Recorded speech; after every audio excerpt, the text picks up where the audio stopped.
ਓਮ ਸ਼ਾਂਤੀ, ਸਤਿ ਸ਼੍ਰੀ ਅਕਾਲ ਜੀ। ਮੈਂ ਅਮਰਜੀਤ ਕੌਰ ਦੁਆ ਆਪ ਜੀ ਦੇ ਨਾਲ ਫਿਰ ਇੱਕ ਓਂਕਾਰ, ਇੱਕ ਪਰਮਾਤਮਾ ਦੀ ਇਹ ਸੀਰੀਜ਼ ਦੇ ਵਿੱਚ ਆਪਾਂ ਰਲ ਮਿਲ ਕੇ ਜਪਜੀ ਸਾਹਿਬ ਦੀ ਖੋਜ ਕਰ ਰਹੇ ਹਾਂ। ਅਤੇ ਅਸੀਂ ਪਿਛਲੀ ਵਾਰੀ ਐਪੀਸੋਡ 21 ਪੌੜੀ 21 ਤੱਕ ਪਹੁੰਚ ਚੁੱਕੇ ਹਾਂ ਅਤੇ 21ਵੀਂ ਪੌੜੀ ਦੇ ਵਿੱਚ ਅਸੀਂ ਸਮਝ ਰਹੇ ਹਾਂ ਕਿ ਗੁਰੂ ਕੀ ਕਹਿ ਰਹੇ ਨੇ। ਅਤੇ ਤੀਰਥ ਦੀ ਗੱਲ ਹੋਈ, ਤੀਰਥ ਤਪ ਦਇਆ ਦਤ ਦਾਨ, ਇਹ ਸਾਰੇ ਗੱਲਾਂ ਜੇ ਕੋ ਭਾਵ ਹੈ ਤਿਲ ਕਾ ਮਾਣ, ਮਤਲਬ ਜੇ ਅਸੀਂ ਇਹ ਸਾਰਾ ਕੁਛ ਕਰੀਏ ਇਹਦਾ ਮਾਣ ਸਿਰਫ ਤਿਲ ਵਾਂਗੂ ਹੈ। ਅਤੇ ਅਸੀਂ ਫਿਰ ਸਮਝੀਏ ਕਿ ਉਸ ਨੂੰ ਕੀ ਚਾਹੀਦਾ ਹੈ, ਸੁਣਿਆ ਮੰਨਿਆ ਮਨ ਕੀਤਾ ਪਾਓ। ਇਹ ਅਕਾਲ ਪੁਰਖ ਦੀ ਦਰਗਾਹ ਦੇ ਵਿੱਚ ਫਾਇਦੇਮੰਦ ਹੈ। ਫਿਰ ਆਪਾਂ ਅੱਗੇ ਟੁਰ ਪਏ ਸਾਂ। ਸਭ ਗੁਣ ਤੇਰੇ ਮੈਂ ਨਾ ਹੀ ਕੋਏ, ਨਿਮਰਤਾ ਦੇ ਵਿੱਚ ਲੈ ਆਇਆ ਆਪਣੇ ਆਪ ਨੂੰ ਕਿ ਤੇਰੇ ਗੁਣ ਤੋਂ ਬਿਨਾਂ ਮੇਰੇ ਗੁਣ ਹੀ ਨਹੀਂ ਹੈ, ਮੈਂ ਅਵਗੁਣੀ ਹਾਂ। ਮੇਰੇ ਭਰਿਆ ਹੂੰ ਮੈਂ ਅਵਗੁਣ ਦੇ ਨਾਲ, ਹਮ ਨਹੀਂ ਚੰਗੇ। ਵਿਣ ਗੁਣ ਕੀਤੇ ਭਗਤ ਨਾ ਹੋਏ। ਅਤੇ ਜੇ ਅਸੀਂ ਗੁਣ ਤੇਰੇ ਗੁਣ ਨੂੰ ਆਪਣੇ ਵਿੱਚ ਨਹੀਂ ਲਿਆਂਦਾ ਅਤੇ ਇਹ ਗੁਣ ਨੂੰ ਪ੍ਰਗਟ ਨਹੀਂ ਕੀਤਾ ਅਤੇ ਉਹ ਭਗਤ ਕਿਹਾ ਨਹੀਂ ਜਾ ਸਕਦਾ। ਭਗਤ ਦਾ ਮਤਲਬ ਜਿਸ ਦੇ ਕਰਨੀ ਵਿੱਚ ਜੋ ਸੁਣਿਆ ਮੰਨਿਆ ਮਨ ਕੀਤਾ ਪਾਓ, ਉਸ ਦੇ ਮਨ ਪਿਆਰ ਦੇ ਨਾਲ ਉਹ ਕਰ ਰਿਹਾ, ਪਿਆਰ ਵਿੱਚ ਕਰ ਰਿਹਾ, ਉਹ ਫਿਰ ਗੁਰੂ ਦੀ ਦਰਗਾਹ ਵਿੱਚ ਕਬੂਲ ਹੈ। ਸਵਸਥ ਆਤ ਬਾਣੀ ਬਰਮਾਓ। ਇੱਥੇ ਅਸੀਂ ਸਮਝਦੇ ਹਾਂ ਕਿ ਦੁਨੀਆ ਕਹਿ ਰਹੇ ਨੇ, ਗੁਰੂ ਕਹਿ ਰਹੇ ਨੇ ਕਿ ਮੈਂ ਦੁਨੀਆ ਅਤੇ ਬਾਣੀ ਅਤੇ ਬ੍ਰਹਮਾ ਕ੍ਰੀਏਟਰ ਦਾ ਨਮਸਤੇ ਕਰਦਾ। ਮੈਂ ਉਸਦੀ ਵਡਿਆਈ ਨੂੰ ਮਾਨਣਾ ਵਾ। ਸਤ ਸੁਹਾਨ ਸਦਾ ਮਨ ਚਾਓ। ਅਤੇ ਉਸ ਸਤ ਕਿੰਨਾ ਸੋਹਣਾ, ਉਹਨੂੰ ਸਦਾ ਮਨ ਵਿੱਚ ਮੈਂ ਸਤਿਕਾਰ ਦੇਣਾ ਹੈ। ਇੱਥੇ ਅਸੀਂ ਸੁਣ ਸਕਦੇ ਹਾਂ ਕਿ ਸਵਸਥ ਆਤ ਬਾਣੀ ਬਰਮਾਓ। ਬਰਮਾਓ ਦੀ ਗੱਲ ਫਿਰ ਹੋਈ ਹੈ ਬ੍ਰਹਮਾ ਦੀ, ਕਿ ਬ੍ਰਹਮਾ ਦੀ ਮੁੱਖ ਤੋਂ ਗੱਲ ਜਿਹੜੀ ਨਿਕਲਦੀ, ਬ੍ਰਹਮਾ ਨੂੰ ਅਸੀਂ ਕ੍ਰੀਏਟਰ ਸਮਝਿਆ। ਅਤੇ ਬ੍ਰਹਮਾ ਨੂੰ ਕ੍ਰੀਏਟਰ ਕਿਉਂ ਸਮਝਿਆ, ਇਹ ਰਾਜ਼ ਕੋਈ ਨਹੀਂ ਜਾਣਦਾ। ਆਪਾਂ ਬ੍ਰਹਮਾ ਕੁਮਾਰੀਜ਼ ਵਿੱਚ ਆ ਕੇ ਇੱਥੇ ਵੀ ਬ੍ਰਹਮਾ ਦਾ ਵਰਡ ਯੂਜ਼ ਕੀਤਾ। ਬ੍ਰਹਮਾ ਕੁਮਾਰੀਜ਼ ਦਾ ਮਤਲਬ ਇਹਦੇ ਵਿੱਚ ਬ੍ਰਹਮਾ ਆਉਂਦਾ ਨਾ ਵਰਡ, ਕਿਉਂ ਆਉਂਦਾ? ਆ ਕੇ ਇਸ ਸੰਸਥਾ ਦੇ ਵਿੱਚ ਖੋਜ ਕਰਕੇ ਸਮਝੀਏ ਇਸ ਗੱਲ ਨੂੰ, ਕਿਉਂਕਿ ਕਲਯੁਗ ਦੇ ਅੰਤ ਤੱਕ ਅਸੀਂ ਪਹੁੰਚ ਚੁੱਕੇ ਹਾਂ ਅਤੇ ਹੁਣ ਕਲਯੁਗ ਤੋਂ ਬਾਅਦ ਸਤਯੁਗ ਹੀ ਆਉਣਾ ਹੈ। ਅਤੇ ਸਤਯੁਗ ਨੂੰ ਕੌਣ ਲਿਆਏਗਾ? ਵੱਡੇ ਵੱਡੇ ਹਸਤੀ ਆ ਕੇ ਚਲੇ ਗਏ, ਸਤਯੁਗ ਨਹੀਂ ਹੋਇਆ। ਦੁਨੀਆ ਗਿਰਤੀ ਗਈ, ਹਾਲੀ ਤੱਕ ਗਿਰ ਰਿਹਾ। ਇਸ ਵੇਲੇ ਅਸੀਂ ਸਮਝ ਰਹੇ ਹਾਂ ਵਿੱਚੋਂ ਬ੍ਰਹਮ ਗਿਆਨੀਆਂ ਪੈਦਾ ਹੋ ਰਹੇ ਨੇ। ਪੀਸ ਟਾਕਸ ਸ਼ਾਂਤੀ ਵੱਲ ਸਾਰੇ ਟੁਰ ਰਹੇ ਨੇ। ਮੈਸੇਜਸ ਜਿਹੜੇ ਅਸੀਂ ਸੁਣਦੇ ਹਾਂ, ਵੇਖਦੇ ਹਾਂ ਫੇਸਬੁੱਕ ਦੇ ਉੱਤੇ, ਵਟਸਐਪ ਦੇ ਉੱਤੇ, ਅੱਜ ਕੱਲ੍ਹ ਇੰਨੇ ਅੱਛੇ ਕੋਟੇਸ਼ਨਸ ਚੱਲ ਰਹੇ ਨੇ। ਕੀ ਕੁਛ ਚੱਲ ਰਿਹਾ, ਮਤਲਬ ਦੁਨੀਆ ਸਾਰੇ ਪੋਜ਼ੀਟਿਵ ਦੇ ਬਾਰੇ ਸੋਚ ਰਹੇ ਨੇ ਕਿ ਅਸੀਂ ਸਮਝ ਆ ਗਏ ਕਿ ਸਾਨੂੰ ਪੋਜ਼ੀਟਿਵ ਹੋਣਾ ਪਏਗਾ। ਅਤੇ ਇਹ ਜਿਹੜੀ ਚੰਗੀਆਂ ਗੱਲਾਂ ਹੋ ਰਹੀ ਦੁਨੀਆ ਵਿੱਚ, ਉਹ ਕਿਉਂ ਹੋ ਰਿਹਾ? ਕਿਉਂਕਿ ਕਲਯੁਗ ਦੇ ਅੰਤ ਸੰਗਮ ਵਿੱਚ ਪਹੁੰਚ ਚੁੱਕਾ ਹੈ। ਅਤੇ ਸੰਗਮ 'ਤੇ ਕੋਈ ਲੋਕ ਆਏ ਨੇ, ਸਾਰੇ ਨੇ ਆਏ। ਸੰਗਮ ਕਲਯੁਗ ਵਿੱਚ ਹੀ ਹੁੰਦਾ। ਕਮਲ ਪੁਸ਼ਪ ਵਰਗਾ, ਜਿਸੇ ਕਮਲ ਪੁਸ਼ਪ ਕਿੱਚੜ ਦੇ ਵਿੱਚ ਉੱਤੇ ਆਉਂਦੀ ਹੈ, ਇਸੇ ਤਰ੍ਹਾਂ ਜੋ ਰੱਬੀ ਰਾਹ 'ਤੇ ਟੁਰਨ ਵਾਲੇ ਉਹ ਰੱਬ ਦੀ ਬੇੜੀ ਦੇ ਉੱਤੇ ਚੜ੍ਹਦੇ ਨੇ ਅਤੇ ਉਹ ਫਿਰ ਕਲਯੁਗ ਤੋਂ ਉੱਤੇ ਰਹਿੰਦੇ ਨੇ ਅਤੇ ਫਿਰ ਉਹੀ ਉਹ ਜਾਣਗੇ ਸਤਯੁਗ ਵਿੱਚ। ਅਤੇ ਇਹ ਜਿਹੜਾ ਟ੍ਰਾਂਜ਼ੀਸ਼ਨ ਹੈ ਕਲਯੁਗ ਅਤੇ ਸਤਯੁਗ ਦਾ, ਇਹ ਸਿਰਫ ਇੱਕ ਪਰਮਾਤਮਾ, ਇੱਕ ਓਂਕਾਰ ਹੀ ਕਰ ਸਕਦਾ, ਹੋਰ ਕੋਈ ਨਹੀਂ ਕਰ ਸਕਦਾ। ਅਤੇ ਉਹ ਕਰਨ ਆਇਆ ਇਹ ਕਾਰਿਆ।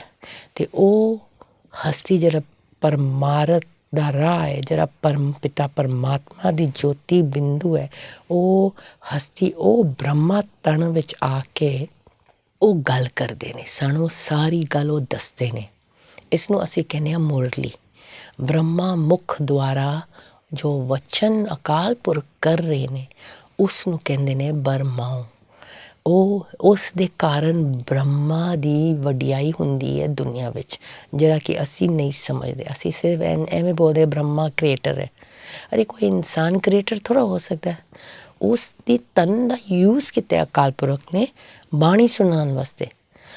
ਲੇਕਿਨ ਉਹ ਜਿਹੜਾ ਬਰਮਾ ਦਾ ਜਿਹੜਾ ਤਨ ਸੀ, ਤੇ ਬ੍ਰਹਮਾ ਦੇ ਜਿਹੜਾ ਆਤਮਾ ਸੀ ਉਸ ਨੂੰ ਵੀ ਮਤਲਬ ਕਿ ਤਪੱਸਿਆ ਕਰਨੀ ਪਈ, ਉਹਨੂੰ ਵੀ ਅੰਮ੍ਰਿਤ ਵੇਲਾ ਉੱਠਣਾ ਪਿਆ, ਉਹਨੂੰ ਵੀ ਰੱਬ ਦੀ ਬਾਣੀ ਨੂੰ ਸੁਣ ਕੇ ਮਨ ਕੀਤਾ ਪਾਓ, ਸੁਣਿਆ ਮੰਨਿਆ ਮਨ ਕੀਤਾ ਪਾਓ, ਉਸ ਨੂੰ ਵੀ ਕਰਨਾ ਪਿਆ। ਪਰ ਆਪਾਂ ਨੂੰ ਵੀ ਕਰਨ ਦਾ ਮੌਕਾ ਮਿਲਿਆ ਕਿਉਂਕਿ ਉਸ ਦੇ ਤਨ ਵਿੱਚ ਆ ਕੇ, ਉਸ ਦੇ ਮੁਖ ਨੂੰ ਉਸ ਦੇ ਮਨ ਵਿੱਚ ਟਿਕ ਕੇ ਬ੍ਰਹਮਾ ਦੀ ਆਤਮਾ ਅਤੇ ਸ਼ਿਵ ਪਿਤਾ ਪਰਮਾਤਮਾ ਦੀ ਆਤਮਾ ਉਸ ਦੇ ਮੁਖ ਨੂੰ ਯੂਜ਼ ਕਰਕੇ ਸਾਨੂੰ ਸੱਤ ਵਚਨ ਦੱਸਦੇ ਨੇ। ਅਤੇ ਜਦੋਂ ਉਸ ਦੇ ਮੁਖ ਦਿਆ ਬ੍ਰਹਮਾ ਮੁਖ ਦੁਆਰਾ ਜਦੋਂ ਅਸੀਂ ਵਚਨ ਸੁਣਿਆ ਫਿਰ ਅਸੀਂ ਬਦਲ ਸਕਦੇ ਹਾਂ। ਫਿਰ ਸਾਨੂੰ ਸਮਝ ਆਉਂਦੀ ਕਿ ਮੈਂ ਆਤਮਾ ਕੀ ਹੈ, ਤੂੰ ਪਰਮਾਤਮਾ ਕੀ ਹੈ। ਇਹ ਸਾਰੀ ਗਿਆਨ ਜਿਹੜੇ ਆਪਾਂ ਸਾਂਝ ਕਰ ਰਹੇ, ਜਿਹੜਾ ਮੇਰੇ ਰਾਹੀਂ ਨਿਕਲ ਰਿਹਾ, ਇਹ ਉਸ ਪਰਮ ਪਿਤਾ ਪਰਮਾਤਮਾ ਦੀ ਕਿਰਪਾ ਹੈ ਕਿ ਮੈਂ ਉਸ ਦੀ ਗੱਲ ਨੂੰ ਰੋਜ਼ ਸੁਣਨੀ ਹਾਂ, ਉਸ ਦੇ ਨਾਲ ਕਨੈਕਸ਼ਨ ਕਰਨੀ ਹਾਂ, ਤਾਂ ਮੈਂ ਤੁਹਾਡੇ ਨਾਲ ਸਾਂਝ ਕਰ ਪਾ ਰਹੀ ਹਾਂ।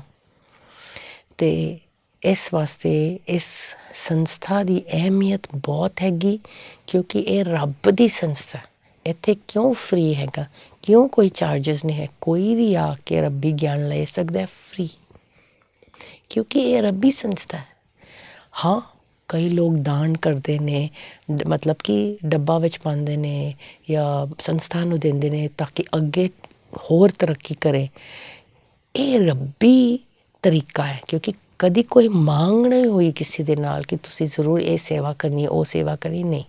ਇਹ ਸੰਸਥਾ ਰੱਬੀ ਤੌਰ 'ਤੇ ਚੱਲਦੀ ਪਈ ਹੈ।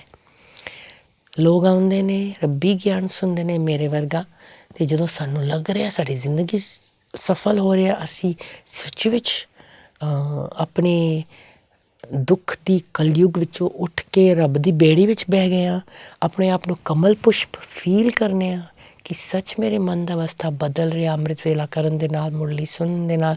ਸੱਚ ਵਿੱਚ ਮੈਂ ਜ਼ਿੰਦਗੀ ਨੂੰ ਜੀ ਪਾ ਰਹੀ ਹਾਂ। ਉਹ ਜਿਹੜਾ ਖਾਲੀਪਨ, ਉਹ ਜਿਹੜਾ ਮੇਰੇ ਮਨ ਦੇ ਸਾਰੇ ਪ੍ਰੋਬਲਮ ਅਤੇ ਸਾਰੇ ਸਟਰੈਸ ਅਤੇ ਡਿਪਰੈਸ਼ਨ, ਉਹ ਸਾਰੀਆਂ ਗੱਲਾਂ ਸੱਚ ਵਿੱਚ ਚਲੀ ਜਾਂਦੀ ਹੈ ਪਰਮਾਤਮਾ ਨੂੰ ਮਿਲ ਕੇ। ਜਦ ਇਹ ਫੀਲ ਹੁੰਦੀ ਹੈ ਫਿਰ ਸਾਨੂੰ ਸੱਚਾਈ ਦੀ ਪਤਾ ਲੱਗਦੀ, ਅਤੇ ਇਹ ਤੁਹਾਨੂੰ ਐਕਸਪੀਰੀਅੰਸ ਕਰਨਾ ਪਏਗਾ ਖੁਦ ਆ ਕੇ ਕਿ ਇਹ ਰੱਬੀ ਸੰਸਥਾ ਕਿਵੇਂ ਚੱਲ ਰਹੀ ਹੈ। ਅਤੇ ਬ੍ਰਹਮਾ ਕੁਮਾਰੀ ਤਾਂ ਨਾ ਪਈ ਹੈ ਕਿ ਜੋ ਅਸੀਂ ਬ੍ਰਹਮਾ ਦੇ ਮੁਖ ਤੋਂ ਅਸੀਂ ਸੁਣਨੇ ਸ਼ਬਦ, ਉਹ ਇਸਤਰੀ ਰੂਪ ਵਿੱਚ, ਇਸਤਰੀ ਦੇ ਸਰੀਰ ਵਿੱਚ ਜਿਹੜੀ ਆਤਮਾ ਹੁੰਦੀ ਉਸ ਨੂੰ ਬ੍ਰਹਮਾ ਕੁਮਾਰੀਸ ਕਹਿੰਦੇ ਹਾਂ, ਅਤੇ ਮਰਦ ਦੇ ਰੂਪ ਵਿੱਚ ਜਿਹੜੀ ਆਤਮਾ ਹੁੰਦੀ ਉਸ ਨੂੰ ਬ੍ਰਹਮਾ ਕੁਮਾਰ ਕਹਿੰਦੇ ਹਾਂ। ਪਰ ਹੈ ਤਾਂ ਬ੍ਰਹਮਾ ਦੀ ਗੱਲ, ਅਤੇ ਇਹੀ ਸਾਡੀ ਇਹ ਬ੍ਰਹਮਾ ਕੁਮਾਰੀਸ ਦੀ ਹੀ ਅਤੇ ਬ੍ਰਹਮਾ ਕ੍ਰੀਏਟਰ ਦੀ ਹੀ ਪ੍ਰੇਜ਼ ਅਤੇ ਇਸ ਦੀ ਵਾਹ ਪਿੱਛੇ ਬ੍ਰਾਹਮਣ ਕੁਲ ਨੂੰ ਵਡਿਆਈ ਦਿੱਤੀ ਗਈ। ਰਾਜਾਏ ਕਲਯੁਗ ਦੁਆਪਰ ਵਿੱਚ ਰਾਜਾ ਰਾਣੀ ਕਿਵੇਂ ਬ੍ਰਾਹਮਣਾਂ ਪੰਡਿਤਾਂ ਨੂੰ ਇਤਨਾ ਅਹਿਮੀਅਤ ਦਿੰਦੇ ਸਨ। ਰੱਬ ਮਤਲਬ ਕਿ ਬਾਦਸ਼ਾਹ ਨਾਲੋਂ ਵੱਡਾ ਹੁੰਦਾ ਸੀ ਪੰਡਿਤ ਜਾਂ ਬ੍ਰਾਹਮਣ। ਇਹ ਇੱਥੋਂ ਆਇਆ। ਜਿਹੜੇ ਅਸੀਂ ਹੁਣ ਕਰ ਰਹੇ ਹਾਂ ਉਹ ਫਿਰ ਅਗਲੇ ਕਲਪ ਵਿੱਚ ਇਹ ਯਾਦ ਰਹਿੰਦੀ ਹੈ, ਇਹ ਆਤਮਾ ਨੂੰ ਯਾਦ ਰਹਿਣੀ ਹੈ ਕਿ ਬ੍ਰਹਮਾ ਕ੍ਰੀਏਟਰ ਹੈ, ਕਿਉਂਕਿ ਕ੍ਰੀਏਟਰ ਬ੍ਰਹਮਾ ਵਿੱਚ ਆ ਕੇ ਗਿਆਨ ਦਿੰਦਾ ਹੈ। ਅਤੇ ਫਿਰ ਅਸੀਂ ਬ੍ਰਹਮਾ ਕ੍ਰੀਏਟਰ ਹੈ ਕਹਿ ਦਿੰਦੇ ਹਾਂ, ਗਲਤੀ ਨਾਲ ਕਹਿ ਦਿੰਦੇ ਹਾਂ ਕਿ ਬ੍ਰਹਮਾ ਕ੍ਰੀਏਟਰ ਹੈ। ਐਕਚੁਅਲੀ ਕ੍ਰੀਏਟਰ ਬ੍ਰਹਮਾ ਦੇ ਮੁਖ ਦੁਆਰਾ ਗਿਆਨ ਦਿੰਦਾ ਹੈ ਤਾਂ।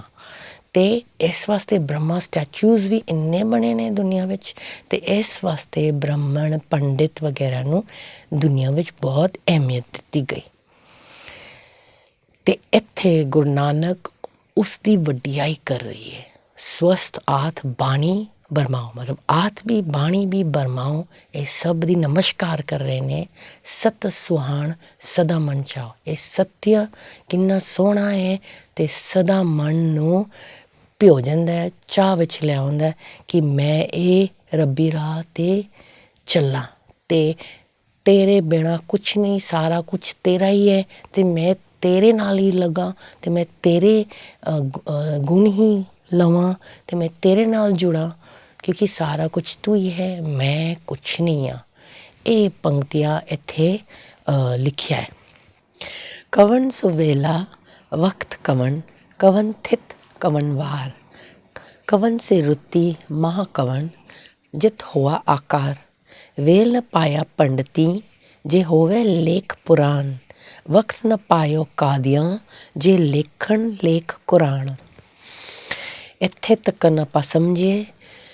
ਇੱਥੇ ਗੁਰੂ ਕਹਿੰਦੇ ਨੇ ਉਸ ਦੀ ਸੀਮਾ, ਫਿਰ ਸੀਮਾ ਦੀ ਗੱਲ ਹੋ ਰਹੀ, ਉਸ ਦੀ ਵਡਿਆਈ ਦੀ ਗੱਲ ਹੋ ਰਹੀ ਕਿ ਕਵਣ ਸੋ ਵੇਲਾ ਵਕਤ ਕਵਣ। What is that time, that moment, that lunar day, that week? Which is that season, that month when this creation came into being? No learned Hindu scholar can ever begin to gauge your creation's beginning. Otherwise, such amazing knowledge would somehow have by now been clarified in any sacred text or writing. No Muslim leader or learned man can ever know that time of your creation. Or else, would they not have somehow in the Quran worded such a composition?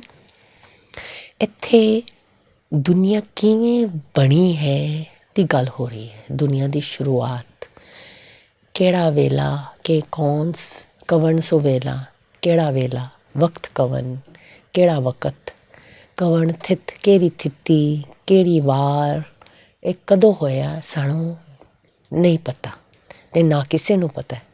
ਕਵਨ ਸੀ ਰੁੱਤੀ, ਕਿਹੜੀ ਰੁੱਤ, ਕਵਨ ਸੀ ਮਾਹ ਮਹੀਨਾ, ਕਵਨ ਜਿਤ ਹੋਆ ਆਕਾਰ। ਮਤਲਬ ਇਹ ਕਦ ਹੋਇਆ, ਆਕਾਰ ਵਿੱਚ ਦੁਨੀਆ ਕਦੋਂ ਦੀ ਆਈ ਹੈ, ਇਹ ਨਹੀਂ ਪਤਾ।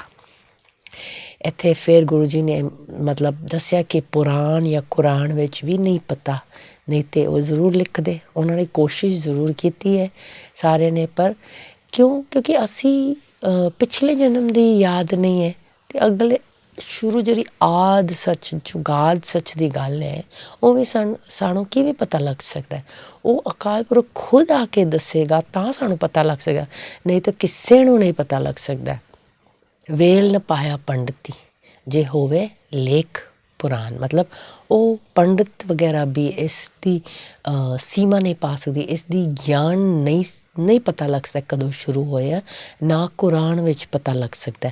ਇਹ ਕਲੀਅਰ ਗੱਲ ਗੁਰੂ ਜੀ ਨੇ ਸਾਨੂੰ ਦੱਸਿਆ। ਥਿਤਵਾਰ ਨ ਜੋਗੀ ਜਾਣੈ ਰੁੱਤ ਮਾਹ ਨ ਕੋਈ, ਜਾ ਕਰਤਾ ਸਿਰ ਠੀਕੋ ਸਾਜੇ ਆਪੇ ਜਾਣੇ ਸੋਈ। ਕਿਵ ਕਰ ਆਖਾਂ ਕਿਵ ਸਲਾਹੀ, ਕਿਉ ਵਰਨੀ ਕਿਵ ਜਾਣਾ, ਨਾਨਕ ਆਖਣ ਸਭ ਕੋ ਆਖੈ ਇੱਕ ਦੂ ਇੱਕ ਸਿਆਣਾ। ਵੱਡਾ ਸਾਹਿਬ ਵੱਡੀ ਨਾਈ, ਕੀਤਾ ਜਾਕਾ ਹੋਵੇ ਨਾਨਕ, ਜੇ ਕੋ ਆਪੋ ਜਾਣੇ ਅੱਗੇ ਗਿਆ ਨ ਸੋ ਹੈ। ਆਪਾਂ ਪਹਿਲਾਂ ਇਹ 4-5 ਲਾਈਨਾਂ ਨੂੰ ਸਮਝਾਂਗੇ। ਥਿਤਵਾਰ ਨ ਜੋਗੀ ਜਾਣੇ, ਇੱਥੋਂ ਲੈ ਕੇ ਇੱਕ ਨਾਨਕ ਆਖਣ ਸਭ ਕੋ ਆਖੇ ਇੱਕ ਦੋ ਇੱਕ ਸਿਆਣਾ। No great yogi or anyone can also ever narrate which lunar day, week, season, month the world began, because only you, the Creator, and none other knows, and would be able to such knowledge relate.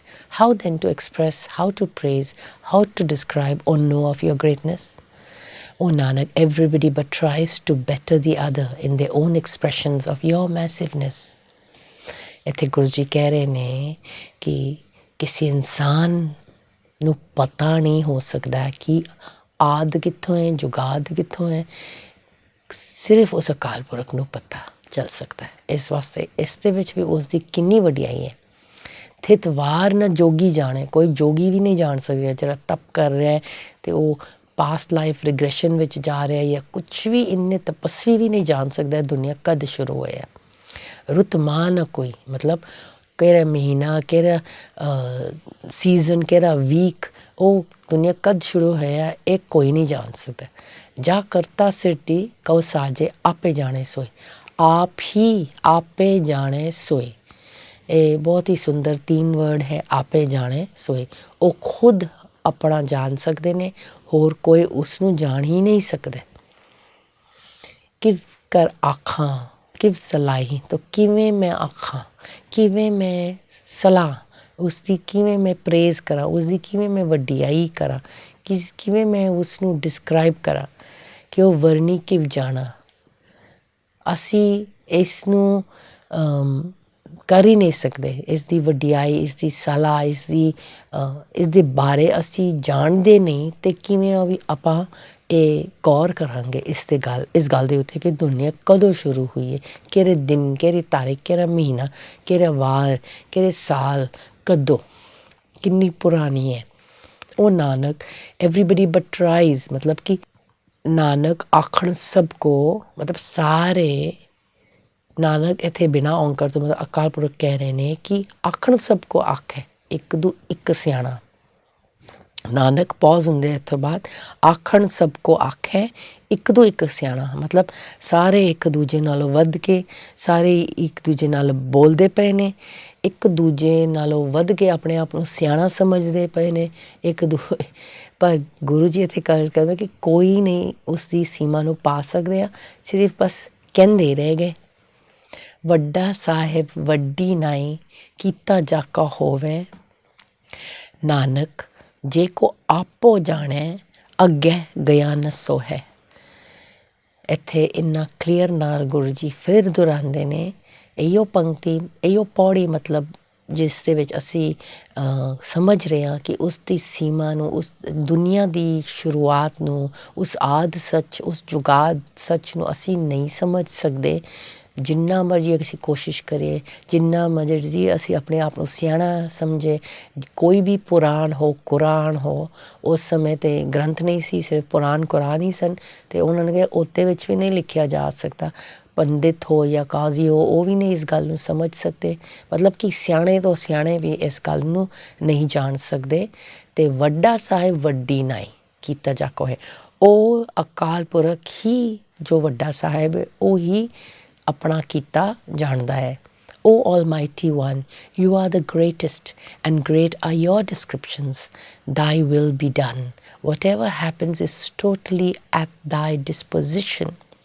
ਵੱਡਾ ਸਾਹਿਬ ਵੱਡੀ ਨਾਈ ਕੀਤਾ ਜਾਕਾ ਹੋਵੇ, ਉਹ ਹੋ ਰਿਹਾ ਹੈ ਜੋ ਤੂੰ ਕਰ ਰਿਹਾ, ਜੋ ਤੂੰ ਚਾਹੁੰਦਾ ਹੈ। ਇੱਥੇ ਉਹੀਓ ਗੱਲ ਆਉਂਦੀ ਹੈ, ਕੀਤਾ ਜਾਕਾ ਹੋਵੇ ਮਤਲਬ ਤੇਰਾ ਪਾਣਾ ਮਿੱਠਾ ਲੱਗੇ, ਜੋ ਤੂੰ ਕਰ ਰਿਹਾ ਉਹੀਓ ਹੋ ਰਿਹਾ, ਹੋਰ ਕੋਈ ਜਾਣਦਾ ਨਹੀਂ ਕਿਉਂ ਹੋ ਰਿਹਾ, ਕਿਵੇਂ ਹੋ ਰਿਹਾ, ਤੂੰ ਹੀ ਜਾਣਦਾ। ਨਾਨਕ ਇੱਥੇ ਫਿਰ ਉਹ ਤੁਰ ਵਾਲੀ ਨਾਨਕ ਥਰਡ ਪਰਸਨ ਤੁਰ ਕੀ ਬਾਣੀ ਹੈ, ਇੱਥੇ ਖੁਦ ਨਾਨਕ ਨਹੀਂ ਕਹਿ ਰਹੇ, ਆਪਣੇ ਅੰਦਰ ਉਹ ਜਿਹੜੀ ਤੁਰਕੀ ਬਾਣੀ ਉਹ ਬੋਲ ਰਿਹਾ, ਨਾਨਕ ਜੇ ਕੋ ਆਪੋ ਜਾਣੇ ਅੱਗੇ ਗਿਆ ਨਾ ਸੋਹੇ। ਇਹ if ever anyone logically in ego even tries to attempt to understand your immensity, he will lose favor in ever being able to comprehend you completely. ਤੇ ਜੇ ਤੈਨੂੰ ਜਾਣਨ ਵਾਸਤੇ ਜੇ ਕੋ ਆਪੋ ਜਾਣੇ ਅੱਗੇ ਗਿਆ ਨਾ ਸੋਹੇ, ਉਹ ਖੁਦ ਆਪਣੇ ਆਪ ਨੂੰ ਗਵਾ ਦਿੰਦਾ, ਉਹ ਖੁਦ ਤੇਰੀ ਦਰਗਾਹ ਤੋਂ ਨਿਕਾਲਿਆ ਜਾਏਗਾ, ਕਿਉਂਕਿ ਉਹ ਫਿਰ ਆਪਣੇ ਆਪ ਨੂੰ ਜ਼ਿਆਦਾ ਸਿਆਣਾ ਸਮਝ ਰਿਹਾ, ਅਤੇ ਇਸ ਵਾਸਤੇ ਅੱਗੇ ਗਿਆ ਨਾ ਸੋਏ, ਉਹ ਅੱਗੇ ਜਾ ਨਹੀਂ ਪਾਏਗਾ ਅਤੇ ਤੇਰੇ ਦਰਗਾਹ ਵਿੱਚ ਉਸਦੀ ਕੋਈ ਕਦਰ ਨਹੀਂ ਹੋਏਗੀ। ਅਤੇ ਅਸੀਂ ਇਸ ਗੱਲ ਨੂੰ ਬਹੁਤ ਧਿਆਨ ਨਾਲ ਸਮਝੀਏ ਕਿ ਆਪਾਂ ਜੇ ਕੋਈ ਅਸੀਂ ਕਹੀਏ ਕਿ ਸਾਨੂੰ ਇਹ ਪਤਾ ਹੈ ਕਿ ਰੱਬ ਦੀ ਦੁਨੀਆ, ਇਹ ਦੁਨੀਆ ਕਦੋਂ ਸ਼ੁਰੂ ਹੋਈ ਹੈ, ਕਿਸ ਤਰ੍ਹਾਂ ਸ਼ੁਰੂ ਹੋਇਆ, ਉਸ ਆਦਿ ਜੁਗਾਦ ਦੀ ਗੱਲ ਨੂੰ ਅਸੀਂ ਨਹੀਂ ਸਮਝ ਸਕਣਾ, ਸਿਰਫ ਅਕਾਲ ਪੁਰਖ ਸਮਝ ਸਕਦੇ ਨੇ। ਅਤੇ ਗੁਰੂ ਨਾਨਕ ਦੇਵ ਜੀ ਉਸ ਧੁਰ ਦੀ ਬਾਣੀ, ਉਸ ਬੋਲਦੇ ਉਚਾਰਦੇ ਵੀ ਇਹ ਗੱਲ ਕਹਿੰਦੇ ਨੇ ਕਿ ਇਹ ਗੱਲ ਕੋਈ ਨਹੀਂ ਕਹਿ ਸਕਦਾ ਸਿਵਾਏ ਉਸ ਅਕਾਲ ਪੁਰਖ ਤੋਂ। ਤਾਂ ਇੱਥੇ ਬ੍ਰਹਮਾ ਕੁਮਾਰੀਜ਼ ਵਿੱਚ ਅਕਾਲ ਪੁਰਖ ਆ ਚੁੱਕੇ, ਅਤੇ ਉਸ ਦੀ ਗੱਲ ਨੂੰ ਸਮਝਦੇ ਆ, ਫਿਰ ਆਪਾਂ ਉਸ ਦੀ ਗੱਲ ਨੂੰ ਜਾਣ ਸਕਦੇ ਹਾਂ, ਸਮਝ ਸਕਦੇ ਹਾਂ। ਅਤੇ ਫਿਰ ਅਗਲੀ ਕੜੀ ਵਿੱਚ ਫਿਰ ਆਪਾਂ ਤੁਹਾਡੇ ਨਾਲ ਗੱਲਾਂ ਕਰਾਂਗੇ, ਸਾਂਝ ਕਰਾਂਗੇ।